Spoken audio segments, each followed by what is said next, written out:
Terus niki napa niati nggih dawuhe Mu'ad bin Jabal niku ta'alu bina nu'min sa'atan. Terus Mu'ad bin Jabal teng riwayat Bukhari sering dawuh, ayo rene moro aku, ayo do iman bareng-bareng. Terus ngaji kados ngeten niki termasuk nambahin napa iman. Jadi selama ini unsur yang kita lakukan di dalam sebuah hadis yang diriwayatkan oleh beberapa ulama, di antaranya Imam Nawawi juga Imam Majah. Di sini disebutkan ketika malam Lailatul Qadar atau malam Lailatul Qadar, kata Allah Taala jadi Allah mengutus malaikat semuanya turun di bumi memberi berita gembira bahwa Allah telah ridho kepada mereka. Jadi inti daripada ini banyak ulama mengatakan ini itu dari kata Allah menjadi menjadikan manusia sebagai penghuni surga. Jadi kita tahu bahwa Nabi Adam pernah diusir dari surga. Jadi kalau Ramadan kita terus, itu kita akan menjadi sah lagi sebagai penduduk surga. Berita gembiranya hari Lebaran adalah kata Allah Subhanahu Wa Taala bahwa wakizati la asqurun alaikum asawatikum wakizati la uzimu wala akhdohu wansorifu maghfuran lakum. Jadi demi keagunganku kalian sudah saya maafkan dan tidak akan saya permalukan nanti di akhirat. Dan yang terakhir kata Allah, wansorifu maghfuran lakum, kamu setelah sholat id sudah dengan status dimaafkan semua. Qad ardaitumuni wa raditu ankum, dengan kalian melakukan puasa Ramadan kamu bikin saya ridho kata Allah, maka sebagai balasannya saya ridho terhadap kalian. Nah kemudian maklumat Allah ini terus disebut Id, hari kemenangan, karena kita mendapat ridhonya Allah Ta'ala juga menjadi sah lagi masuk surga. Sehingga dalam kitab Ithaf, sarafnya Ihya, ini sebagai hadiah pada pemirsa, diredaksikan wa inna ma kana yaumul id min Ramadan idan li jami'i hadhihi ummah isyaratan li kasratil idki qablah kama anna yauman nafri wal idul akbar li kasratil idki fi yaumi arafah qablah idla yauma yura aktsara idkan minhu faman utika qablah fa walladzi bin nisbati ilaihi idun wa man la fa huwa fi ghayatil ibad wal wa'id. Jadi dia katakan hari kemenangan karena setelah kita puasa Ramadan dimaklumatkan oleh Allah di depan para malaikat bahwa kita menjadi ahli surga lagi. Maka kemenangan itu kita sebut Id. Tapi bagi yang tidak puasa Ramadan atau yang tidak mengindahkan Ramadan, maka sebetulnya dia tidak punya Id, tidak punya kemenangan karena dia tidak punya status yang perlu dibanggakan sebagai hari kemenangan. Itu tag-tag di kitab-kitab yang jadi perilaku kita, alhamdulillah juga jadi inspirasi kita merayakan ini. Kemudian hadiah kedua, saya bacakan teks juga. Banyak ulama yang meriwayatkan hadis man ahya lailatal idil fitri wa lailatal idil adha itu lam yamut qalbu yauma tamutul qulub. Orang yang bertakbir di malam Id, maka sebagai pahalanya atau sebagai ganjarannya hatinya tidak akan mati di saat hati-hati yang lain mati. Artinya kita insya Allah dijamin punya hati yang hidup, yang peka, yang rahmatan lil alamin, punya hati yang empati sebagai hati yang hidup menerima kebenaran. Itu barokah. Kemudian pertanyaan tadi, apakah ada zaman Rasulullah atau sahabat Id di rumah atau Id tidak disiarkan? Tentu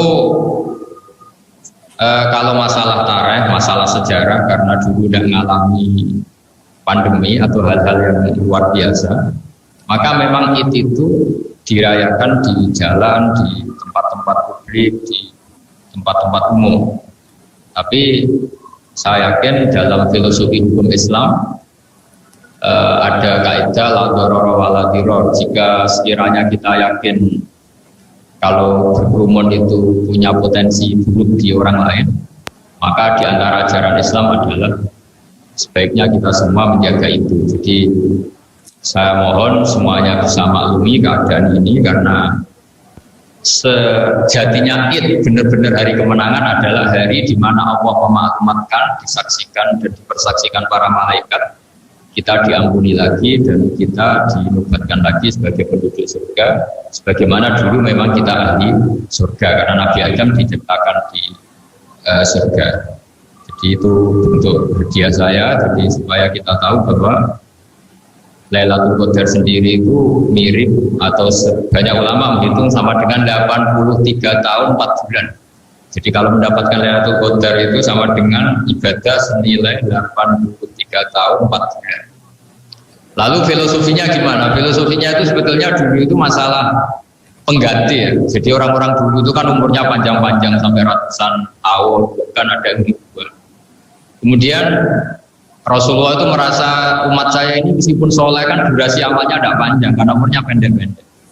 Nah, sebagai pengganti dikasih Lailatul Qadar yang satu malam sudah senilai 83 tahun 4 bulan. Jika kalau kita sering dapat Lailatul Qadar, artinya kita bisa melangkahi amalnya orang-orang dulu yang umurnya bisa 500 tahun, 600 tahun. Itu rata-rata mufassir ahli tafsir menjelaskan hikmah dari Lailatul Qadar adalah umat ini dipadatkan tadi seperti cerita Bapak Quraisy, seperti jasanya Pak Hamka, para pengarang itu. Jadi meskipun umurnya pendek, tapi dipadatkan sehingga manfaatnya itu berdurasi panjang dan manfaatnya juga sampai bergenerasi-generasi. Saya kira demikian. Jadi umat Islam juga harus dilatih. Di antara ibadah tertinggi adalah ridho dengan qada qadar. Jadi kita harus legowo dengan keadaan yang kita alami. Meskipun selalu berikhtiar untuk lebih baik, tapi tetap ibadah utama itu ridho. Ridho itu rodi itu bilai roba, apapun keputusan Allah harus kita terima dengan lapang dada. Sehingga kita jadi umat yang tidak berontak, yang tidak komplain. Di antara ancaman Allah pada manusia itu malam yardu fi qadai fal yatlub rubban siwa'i wal yakhlu min tahti ardi wa samai. Orang yang tidak ridho dengan keputusanku, dengan qada-qadarku, kata Allah, silahkan mempertuhankan selain saya, tapi jangan nempat bumiku ya, jangan nempat langitku. Jadi orang harus berlatih dengan qada-qadar, berlatih ridho.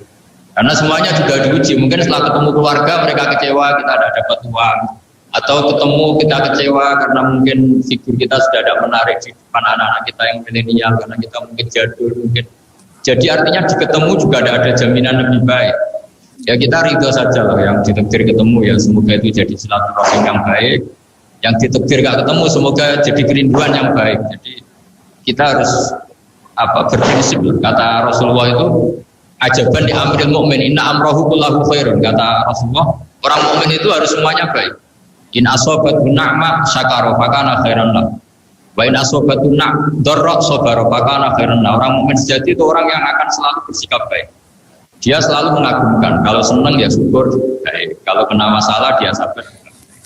Ini yang dikagumi Rasulullah SAW. Jika kita jadi mukmin yang apapun keadaannya sebagai mukmin. Ya saya kira demikian. Gus, cara kita belajar menerima, ikhlas, ridho, ada tidak apa yang perlu kita tanamkan atau apakah ada amalan-amalan yang bisa kita lakukan sehari-hari yang membuat kita bisa lebih menerima situasi, lebih ikhlas, lebih ridho terhadap apapun yang sudah digariskan oleh Allah, Gus? Pertama tentu ilmu ya. Jadi kata Imam Ghazali semua itu ilmu. Misalnya begini, saya juga pernah merantau dulu di Jogja, juga pernah agak mudik karena ada hal tertentu. Itu orang mukmin itu kan ada sekian kebaikan ya. Di antara kebaikan misalnya siapapun yang mendoakan saudaranya sesama mukmin di tengah malam, maka dia akan dapat pahala demikian. Bahkan di sebagian makalah ulama, mangkola fil yaumi salasa marrat wa marham umat Muhammad kutiba binal abdal. Orang yang tiap hari mendoakan umatnya Rasulullah supaya dapat kasih sayang Allah, supaya keadaan mereka baik-baik saja, itu dia ditulis termasuk wali abdal. Jadi banyak juga ulama yang berpendapat tidak ketemu itu sisi baiknya juga banyak. Imam Sufyan As-Tsauri itu gak suka punya teman, dia suka uzlah. Terus ditanya, kenapa kamu suka sendiri? Bukankah kamu mesti kecewa dengan orang yang kamu kenal? Jadi gara-gara kenal kita potensi kecewa. Karena kalau kenal itu kan punya persepsi, punya harapan, terus punya standar. Misalnya kita bertamu di orang, punya versi. Ternyata yang kita tamu ini punya versi yang beda. Jadi kata Sufyan Ats-Tsauri, kalau kamu ditegur jenis orang yang kuper ya nikmati saja. Karena awal kecewa orang ya karena kenal. Kita misalnya ngemplang utang ya sama orang yang kenal, kita kecewa ya sama orang yang kenal, mengecewakan juga sama orang yang kenal. Dan uzlah kata Imam Sufyan Ats-Tsauri itu terbebas dari itu semua. Makanya diantara obat dari itu ya ilmu. Kata ulama dulu zurfidban tasdadban.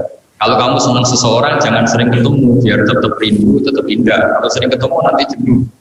Jadi selalu ada obat dalam Islam. Jadi ketemu ya niati silaturahim, kalau tidak ketemu itu niati potensi keburukan kita ini tidak menimpa orang lain. Jadi misalnya saya sedang tidak mood ketemu orang, bawaannya itu sinis, bawaannya itu nekuk muka misalnya, bawaannya baru nggak fair, ya sebaiknya di kamar saja karena kalau ketemu orang bawaannya mungkin sinis.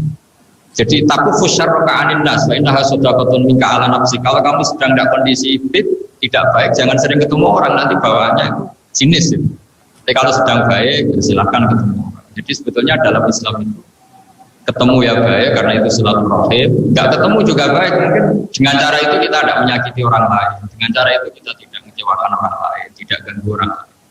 Saya kira demikian. Harus ada obat ilmu itu di